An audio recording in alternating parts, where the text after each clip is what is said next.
Good morning, sir. This is task 1 handling and stowage procedure. The cargo is HR plates. The handling procedure of HR plates is small goods plates in lengths of over 6 meters. The quantity of hook sets in increase and possibly assisted by an end hook at each short side of the plate in order to avoid the lifting gear to shift during manipulation. Then the stowage is dunnaging is used and should be performed with utmost care.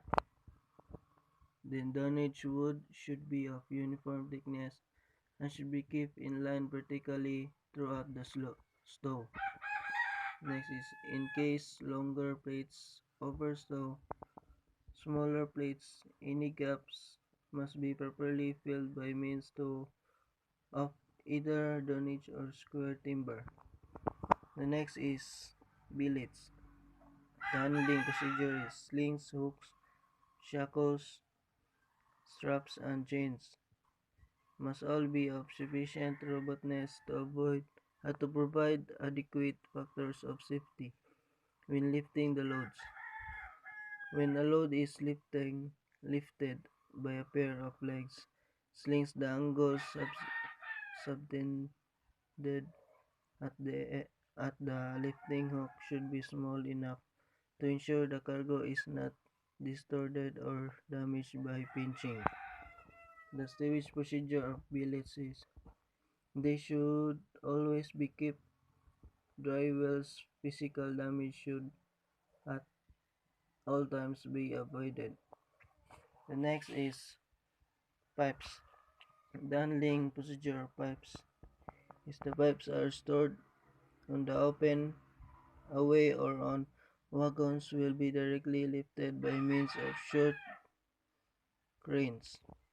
In the stowage procedure is one side of the hold and the remaining empty space at the other side of hold is filled by means at wooden store.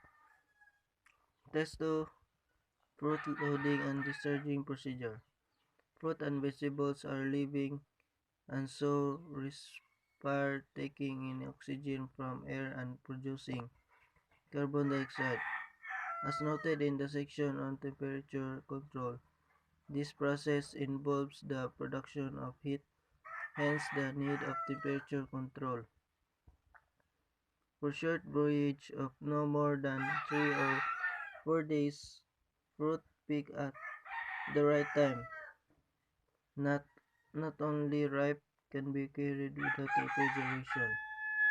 In general, all fruit and vegetable must be properly ventilated even if carried at ambient temperatures. Fruit should not be stown with any other cargo that might pick pick up taint, flour, tea, coffee, and etc. Carriage temperatures for fresh produce fall into two clearly defined categories. Produce that is tolerant of low temperatures is carried in the temperature range between 5 degrees Celsius and positive 0.05 degrees Celsius. Most vegetables consist largely of water and thus have a freezing point closer to zero than most fruits. Typical temperatures are apples, pears, cherries, and kiwi fruit and most vegetables. So in general, fresh fresh produce is carried under temperature control. It is customary for shippers to produce written carriage instructions, lays down general guidelines for background and emphasizes some of the essential characteristics of fresh produce. In task 3, heavy indivisible loads cargo checklist. So this is the checklist of heavy indivisible loads cargo. So in 3.1, pre-planning of transport vital information needed. In A, the weight and size contraction of the loads. B, which support towards points of the loads are required or are for invisible. C, the maximum loads of each specific support point which the design should tolerate. D, where maybe lifting attachment be more of the roads and how they to be made. E, what securing points are available on the load and where they located. F, is the speed of movement of the load in any way. G, what additional lifting equipment is required to handle the load? What is weight? Who provides it? Does it travel with the loads? In 3.2, preparation in cargo handling such as tackling and securing air prevention of vertical and horizontal movement stowage requirements.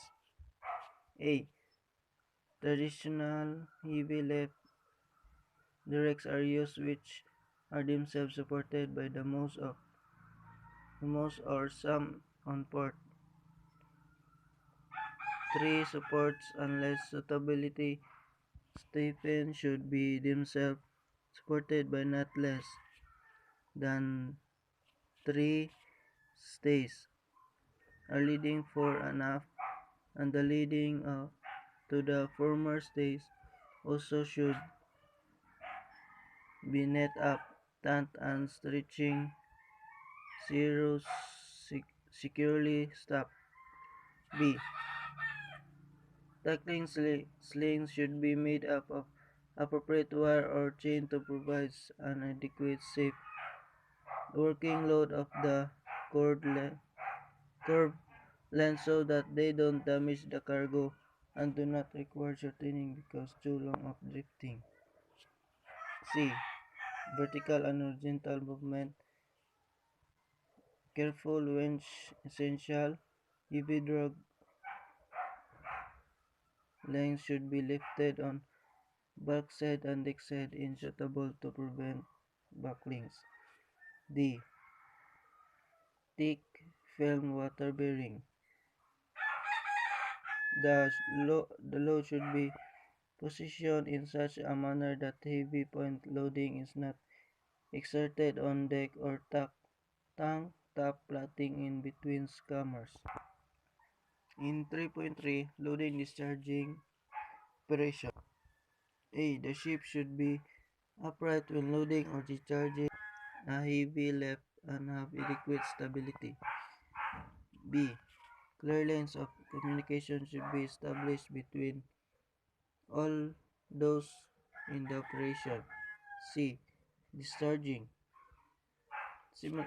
Is also a similar precaution should be taken as described under loading.